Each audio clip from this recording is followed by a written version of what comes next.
We're going to start off with a high plank to get those abs ready to work. Hands are shoulder width apart, feet together, and you're going to go up and form a nice straight line from heel all the way up to your ears. Pulling in, utilizing your psoas, using all those good core muscles to keep you nice and straight. Remember to breathe.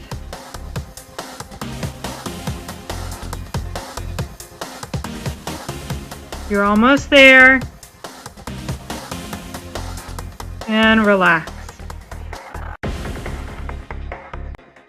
Now let's take it down into a low plank. So resting now onto your elbows, utilizing the same core muscles. This is just a more intense version of the exercise. You may find it useful to focus on an object down on the floor in front of you. Remember to breathe. Breathing is so important. We have to learn how to use these muscles and breathe at the same time if we want to be a good dressage rider. You're almost there. And relax. Side plank to work those oblique muscles. So we're going to flip it onto our side, supporting utilizing one arm, pulling up with our oblique muscles, keeping our hip raised towards the sky. Feet are stacked. And hold this position. Keep holding. Almost there. And relax. Now we're going to do the other side. You can also support yourself utilizing your elbow to make the side plank more intense. And you can also pulse your hip up towards the sky repeatedly. That will also give you an extra effect on your oblique muscles here. Remember to breathe. Keep holding. You're almost there. And relax. Oh yeah, my favorite, the V-sit twist. You're going to grab an 8 or a 10-pound weight, feet are off the floor, and you're going to twist your whole torso from side to side, touching that weight to the ground on either side as you go. Keep those heels lifted.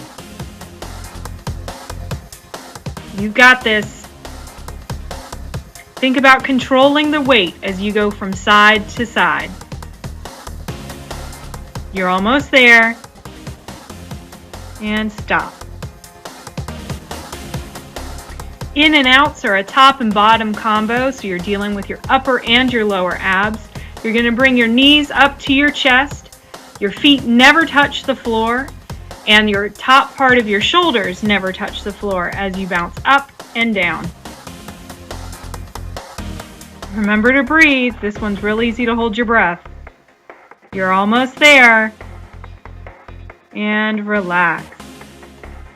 In and outs using the ball, work the same muscles but in a slightly different way. The further that the ball is towards your feet, the harder this is for your lower abs. You're going to bring your knees up to your chest as you raise your butt up into the sky.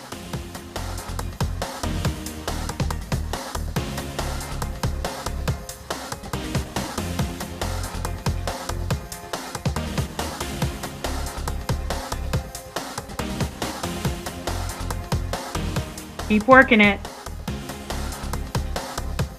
Let that pull initiate from your lower abdominal muscles. You got it. Keep that form. Almost there.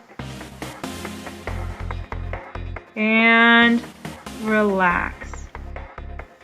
The last of your ab exercises is straight leg raises. So on your back, you're going to have your hands by your sides at your hips, feet together, legs straight as you raise your feet up off of the ground and up beyond a 90-degree angle. Now, as you lower your legs, it's very important not to let your ankles touch the ground. That's going to give you the extra burn in your lower abs and make every single one of those reps worth it. Nice steady rhythm. Keep your shoulders relaxed and flat against the floor. Breathe.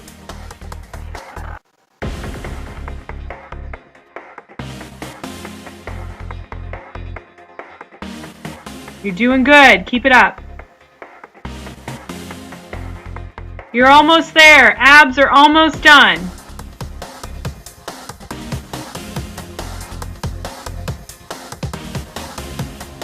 And relax. So your stretches are designed to help open up your femur head and allow you to relax down into your saddle a bit more.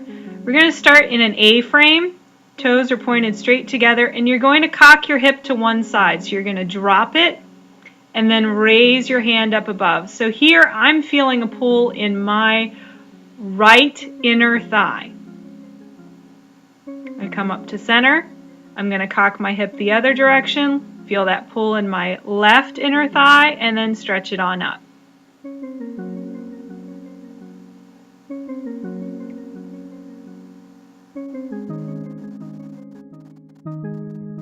Down into a forward bend to utilize stretching on both inner thighs. Get a little bit of hamstring in there. Tiny little bit of calf. And then we're going to walk our hands over to one side.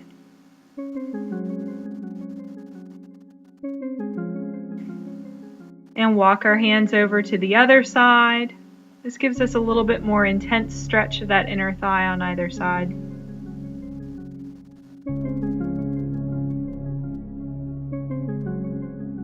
Now we're going to go down into a deep lunge. This is going to work our psoas, our hip flexors. Really stretch and open that up. This is very good for people who have a tendency to have more of a hunter seat. So here I'm thinking about pointing my seat bones down, really stretching the front of that thigh. So right now the leg that's stretching is the leg that is back. Really go into that stretch, lower it down, and change sides. Both feet are pointed forward, thinking about my posture.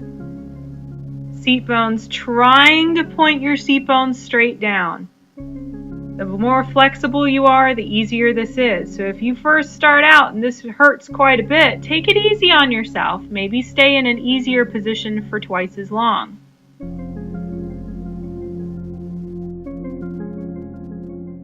Go down into a forward bend, nice flat back, reach down and touch your toes, keeping your legs nice and straight so that you can lengthen and strengthen your hamstrings. Walk your hands to the floor, come down into downward dog.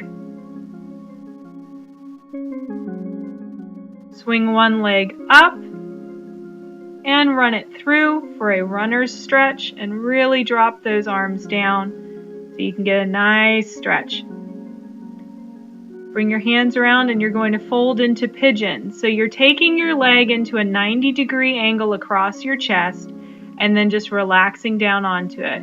This is going to stretch your hip flexors, your piriformis, everything that keeps you from stretching down around the saddle, the pigeon pose is going to fix.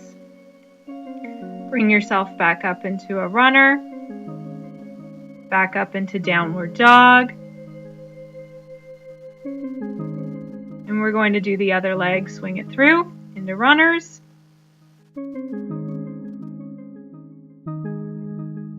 And here you'll see with the pass through and settle on down.